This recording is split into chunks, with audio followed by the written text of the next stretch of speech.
My brother-in-law left before the youngest was even walking, and ever since my sister has been working late, except the lipstick and the perfume that isn't hers tell a different story. I found out how bad things really were when my nephew, 14, texted me at 9 p.m. asking if I knew how to fix a circuit breaker because the power had been out since dinner and his mom wasn't answering her phone. I drove over. 3 kids, ages 14, 9, and 6, sitting in the dark eating cereal out of the box because the fridge had gone warm and nothing inside it was safe to eat anymore. That was the first night I saw what their life actually looked like. After that, I started showing up more, not to snoop, just to help. I taught my nephew how to do laundry so his little sisters would have clean uniforms. I packed lunches. I sat with the 6-year-old while she sounded out her reading homework because nobody else had the time or patience for it. My sister would roll in around midnight, smelling like a bar, and go straight to bed without checking on any of them. When I brought it up gently, she cried.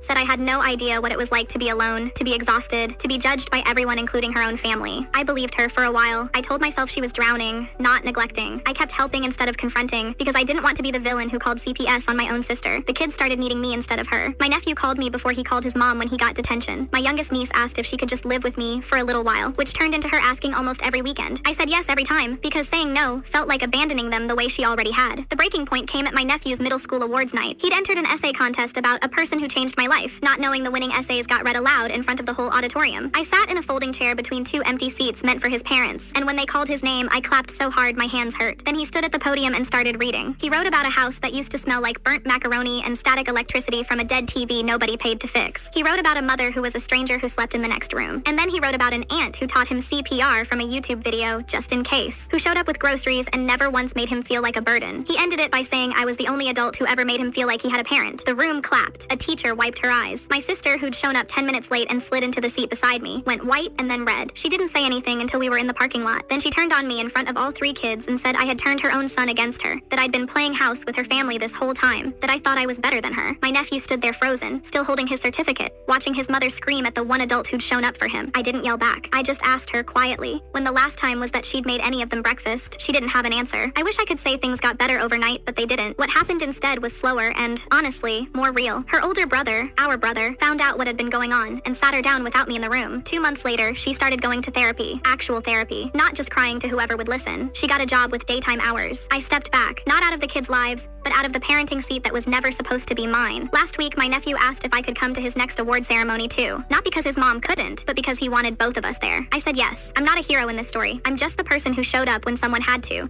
and who's still figuring out how to hand that role back without letting go completely.